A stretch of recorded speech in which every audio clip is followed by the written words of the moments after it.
Howdy, music lovers. That's one of my favorite songs to play. That's called Punch by Blakgraz.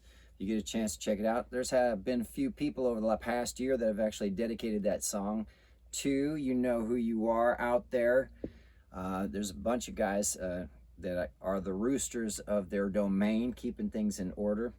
So we wanted to do a video today talking about a really interesting list that my wife found about the difference between cover music and original music, and I thought that'd be kind of fun to comment on, just because there's a really deeply embedded, deeply rooted belief in music, the music industry, that you are absolutely required as an unknown artist and sometimes even as a celebrity to perform songs that are not yours. Even Elvis did it. And I don't think he did it because he had to. I think he just liked the songs. But it has become so deeply embedded that the idea of playing a show of only your own songs almost seems sacrilegious, like you're disrespectful to everyone who ever came before you. And I know there's probably a lot of musicians who may actually see this video and disagree and think, well, I do original shows for myself all the time. And I don't mean, like a half hour, 40-minute set or even an hour and a half set. I mean a show like 3 or 4 hours nonstop of original music, because that's what Blakgraz does. The fellow that I copied after that was Bruce Springsteen. I'm not a real big fan of some of the stuff he says, but he's an amazing talent. And I always appreciated the hard work he put in on stage. That was kind of what he was famous for, was playing for a long time, nonstop, and just giving everything he had. So I wanted to go through that list real quick, if you can excuse me just looking on my phone, and make comment on it, because I thought there were also some things that we could probably add to it or change even. So the first one basically is on, the first list is on, we'll do them actually one at a time. I'll do the cover band side and then the original side. And basically it's saying, reasons why you should do cover band, or reasons why you should do an original band versus why you should do an original band. So the first thing on the cover band side is people already know the songs. It's instant sing-alongs and packed dance floors. I want to comment on that because one of the amazing things about being a cover band is that you can actually be below average as a cover band and still get people to sing along. It's because the human mind fills in the blanks. So you got a lot of leeway with covers. People are very forgiving if you play the song that they love. And a good example of this is if you write out a sentence and take out all the vowels and you show it to someone, their mind will automatically put in the vowels and they can read the sentence as if all the letters are there. So that's the first thing. So on the original side, it says, as far as playing, versus playing covers, this is where you carve out your own path, your songs, your story, your brand. Nobody else can be you. And that's the thing that I love about original music and doing what we're doing with Blakgraz. There's nobody else that can do what I do. But see, here's the other thing about covers too. Nobody can be Eric Clapton. Nobody, Bonnie Raitt even tried. She was recording in a studio next to him, snuck into and wrote down all his settings. She had the exact same gear. She set it all to the same. And she said she tried to play like him and it didn't sound like him because it was her. Because remember, your job is to shape sound, and that comes from inside, your inner energy, right? Your soul, your spirit, your chi, your prana, whatever you want to call it.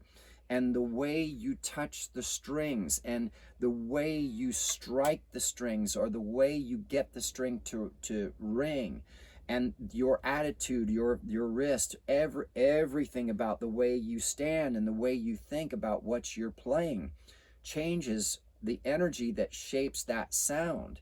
And so there's nobody that can be you. And so as hard as you might try to be a cover artist or a tribute band to sound like somebody else, you will never sound like them because you are not them. That is why I prefer the original side as a first argument. The next part, bars, weddings, and private events, love them. Steady money if you're good. Cover bands, steady money. There is the secret, or I should say, the trap, right? Steady money at what ceiling? I mean, There are people playing right now in Texas at prices that I used to get paid back in the 90s. I mean, we're talking 25, maybe 30 years ago, I was getting paid what people are playing for a full night now in Texas at 30 years ago. So is that really good, steady money? Is that a good idea? Not if you're stuck at those prices. On top of the fact that even if you took corporate jobs, you're still at a ceiling. Remember, because at corporate job, you're only going to get so many of those a year. Even if you played them all year long, it's still a ceiling. You never have mechanicals, royalties, residuals coming from it, and you're never going to be playing to a 50,000 person stadium. So on the original side of that same thought, every stream, every radio spin, every merch sale, every show, it all builds equity in your name. So every time you play, every time I do anything with these videos, it builds another little bit of the brand awareness and gives me down the road, not just brand awareness, but credibility that will draw the financial abundance that we're looking for. Once people know who you are and they like what you're doing on the original side, they have to come to you. You are the source of that. So again, I prefer long term. I've done the short term. I've done the cover shows, and it will absolutely suck the life right out of you if you're not careful. All right, so the next one is, if your band is tight and can nail the hits, you'll always have work. So yeah, you'll always have work, but at what price, right? So we just discussed that. So on the original side, when fans connect, they're connecting with your words and your sound. That's feel. What is that? I think it meant F-E-E-L, but it's spelled wrong. Feel. That's sticky.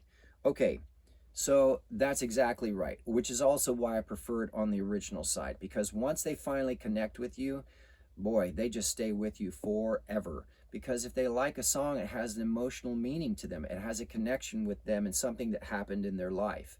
And that's a big part of what Blakgraz is about. It's just anybody that hears a Blakgraz song or show or comes to a show, the only thing I hope is that they walk away from it feeling a little bit better.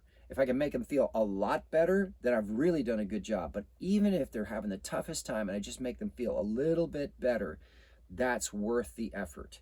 I would add too, they're there for you if you're a cover band hearing a song, but they can hear any other cover band do that song. I mean, there's only so many songs that cover bands do, so they can walk down the street 5 days later or whatever and hear another band and it's the same song. It's not you who's drawing that emotion. It's the song, the song, the song. Yeah, so I mean, that's part of the biggest challenge of being a cover band is not only staying current, but staying timeless enough with your listeners that you're always giving them those feel goods that they're looking for, because a lot of people don't like change. When they go out, they want to know the song and they want to sing the words. So you're going to have a lot of bands doing a lot of the same material. And when I was in cover shows a long time ago, I used to push for us to learn obscure hits that nobody else was doing and get them out there before anybody else was covering them. But as soon as we started covering it and people started to enjoy them, every band in the area would start covering it also. And that happened so many times, it would just make your head spin. All right, so the next one is on the cover side, you're building your set around someone else's art, right? So yeah, that's exactly the point. Every time you start another song, you have to sound like them. You have to act like them. You have to try and get that same energy. But what if that's not really who you are or what you're about? Because not everybody loves the electric slide as a musician, okay? But just about every wedding you would ever pay for good money wants the electric slide or the chicken dance. Or they're going to want the Macarena, or they're going to want whatever the newest hip dance is. You know, Uptown Funk or whatever. Is that really who you are? Is that really what you feel in your soul as far as your art and your music? That's up to you. I mean, maybe that's enough for you. There's a lot of folks who are very satisfied just doing stuff like that. But on the original side, it's when fans connect, they're connecting with your words and your sound. Oh no, I read that. I apologize. It's slower, It's a slower, tougher climb. You're convincing people one at a time why they should care about the songs they've never heard before. Man, is that the truth? One at a time. I've played to one person and I put everything I had to it, but I've made friends at the very least with that one individual. And I've also made a lot of fans that way too, across the whole country now, which is amazing. And now it's starting to really kind of pick up steam, which is why we're doing these videos. People wanted to know kind of what we're doing and how it's growing and what's happening. And they want, because we don't always get it back around to them real quick. We're traveling around the country, so it may be 6 months to a year before we see these folks again. However, going into the second year, I can say it has been a real blessing and a joy to see a lot of familiar faces coming out the shows. Boy, it's nice to see those friends again. And to everybody, especially to see them dancing and singing to songs that I wrote, and they're having fun and forgetting everything else in life and having a blast. That is worth it. Now, I had some cover bands that I was in that were a lot of fun to play in. They were a lot of fun and they were good, but it does not match the same feeling that I've had in my life and my career as when I've had a crowd of people go nuts for a song that I wrote. That's a completely different feeling. Now, there's something else I should share too. Blakgraz, now we've been going long enough with most of these songs. Some of them are newer, and so I'm still working out kinks and, you know, getting ready to record, or even if it was just recorded and recently released, like Laissez le bon temps rouler or Strong Love, you know, things like that. Those songs are still becoming more confident to play on stage. However, the rest of the show actually feels like I'm playing somebody else's song, because someone will, you know, say they like country, or say they like blues, or I see them dancing to a particular beat, and I know exactly which of my songs, of my originals, I need to play next to keep them dancing, to keep them having fun. They're gonna love this because they liked that. It's just like a cover show now. Sometimes I forget that a lot of these songs, well, all of these songs are songs that I wrote. So that's another reason that I prefer the original side of this particular exercise, cover versus original. Now the next what they marked as basically a liability being a cover band. They say that you're one of 100 bands playing Friends in Low Places or Sweet Home Alabama. Standing out ain't easy when the playlist is the same across town, which is what Martha brought up a little bit ago. And that is the truth. Unless you take it a step further and you do what's very popular also and has been for a long time, to do your own version of that cover tune. Now, if you go and you record it, well, obviously you got to get licensing. However, if you're playing out as a cover band and you do your own versions of cover songs, like every cover song you play is a funk tune, or every cover song you play is a pop punk tune, or who knows, or you mix it up, right? And you just change things up. Well, that could be a very different step. And that's only one step away from being on the original side. So why not just make the full step and write stuff that's a lot like the popular songs that are out that you love, but now they're your songs. See, it's almost like you're training yourself to feel more confident about your ideas being good too. It's not about better. It's just about keeping the show going, keeping people going, shaping the air and connecting with their hearts, right? Keeping the energy going. So on the original side, it says there's only one more. So it's a slow climb we did. So we'll do the last one on the cover side. The fans ain't really your fans. That is so true. They showed up for the songs, not the band name on the flyer. That is absolutely true. And you know, there's a really good example of that from a long, long time ago, a band that I really used to admire in the Wilkes-Barre-Scranton area of Pennsylvania. They played the Northeast for a long time, boy, and they were big. UUU was the biggest cover band on the planet when it came to playing all those areas, and they just got people through the doors like crazy. But what they were doing was they were playing old funk and disco tunes. It wasn't until they started incorporating some of the more modern alternative stuff into their sets, like every other friggin' band in that area, that they started to kind of wane in popularity. Now, they always were strong. And of course, the original lineup were just so much fun to watch and to hear them do these old great songs and do such a good job. But it was their niche, right? It was almost like the 80s tributes that you see, or the disco tributes, or the Bee Gees tributes, or even the ones that I was in, the Eagles tributes, or they were doing this specific niche, and it just was what everybody was looking for. They wanted to go out and have fun, dance to these old hokey disco tunes. It was funny, right? But they actually played them really well. So it was kind of like this, wow, this is really cool because it sounds good, but this is hokey. These songs are dorky and weird, and who likes disco? Why are all these girls here? And of course, the guys are going to follow where the girls go. So the girls just wanted to dance. I'll never forget it though. They never had to want for finding a show. They were always in demand. All right, so the last one on the original side. The money, especially early, won't stack up like a cover band gig. Some venues will straight up tell you, play something people know.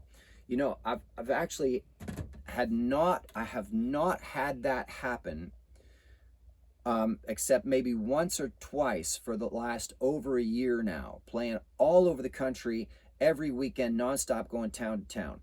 Blakgraz shows, the music and the show and the energy that's put out sound like bigger shows that people already know, because I've been using every trick I know, from working with a Vegas style show band back in the Poconos, to working with cover bands, to working with tribute bands, to being in studios and recording, working on commercials, studying videos, studying other famous artists. I mean, that's the whole point.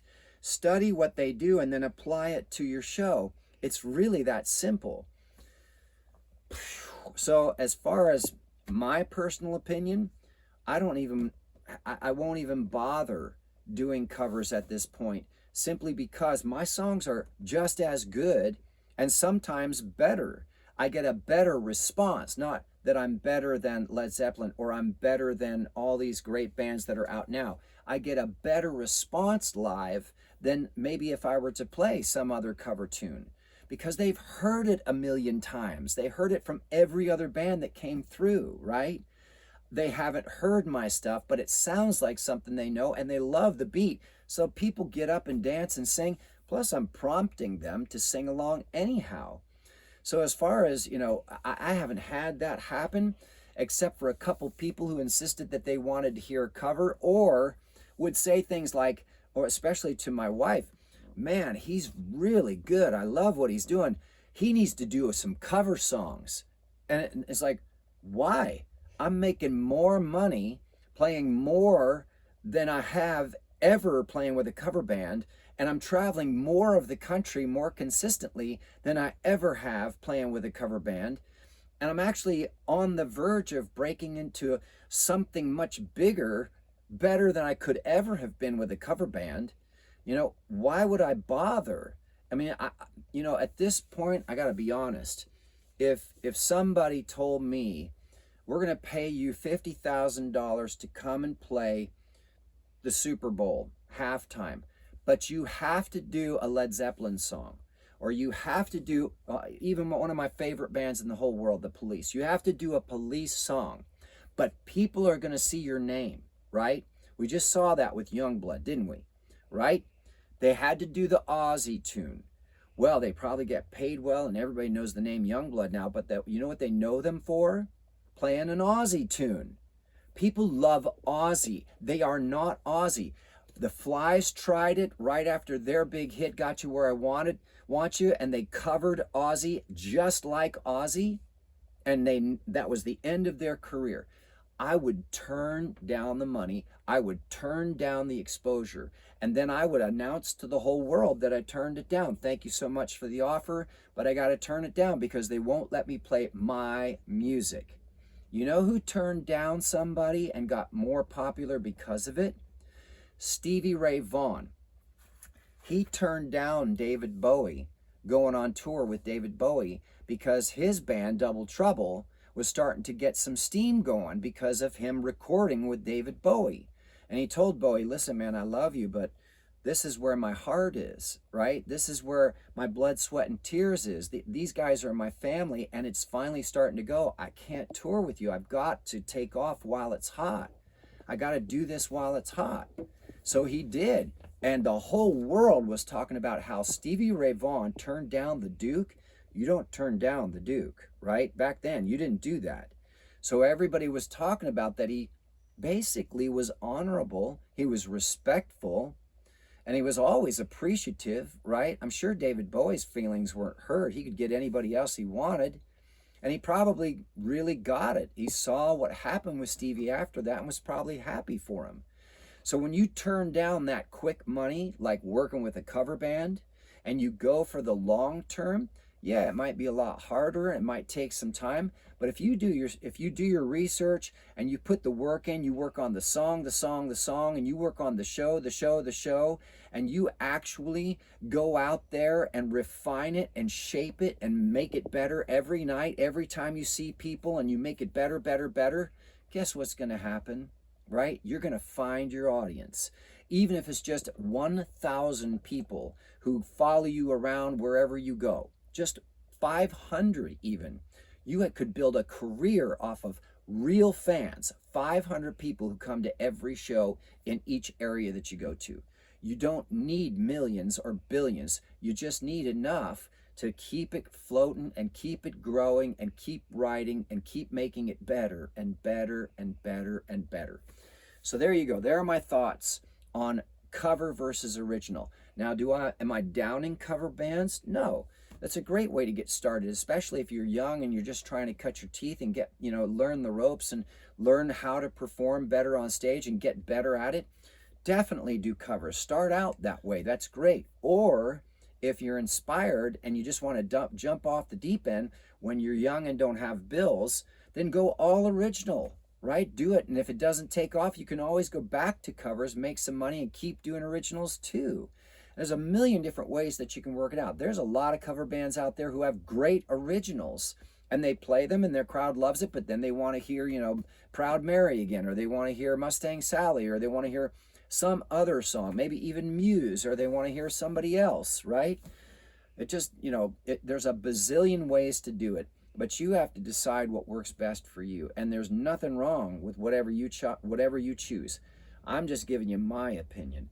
I like the idea of unlimited potential and unlimited credibility for actually going through the trouble and the struggle of building something like Blakgraz that is all covers. And yes, if anybody's out there and they're thinking about offering me $50,000 to come and play a cover song somewhere, I'm not going to take it. Even for $1 million, I'd turn it down. But if you want to pay me $50,000 to show up and play a Blakgraz show, I'll give you a hell of a show that you'll never forget. All right, now. Well, I'd add one caveat. If Santana asked you to come on stage and play a song with him, one of his songs, that's very different. That's completely different. That's not a cover song. Because then, if Santana asked me to play with him, he's the original artist. Am I doing a cover song, or am I just sitting in with one of the most amazing guitar players on the planet, right? That would be just a sit-in. That's not a cover tune then. And man, yeah, I would do that for free. I would do that just because it would be so amazing to stand on stage and not play at all and just watch him work. I would steal so many ideas from him. I already have, but I'd steal more. But I'll always give him credit. How about that? All right, so if you like this, please, subscribe for the channel, give us a thumbs up, and I hope that you got something out of this. We're working hard, and we hope that you're enjoying what we're doing, so we look forward to seeing you at a show.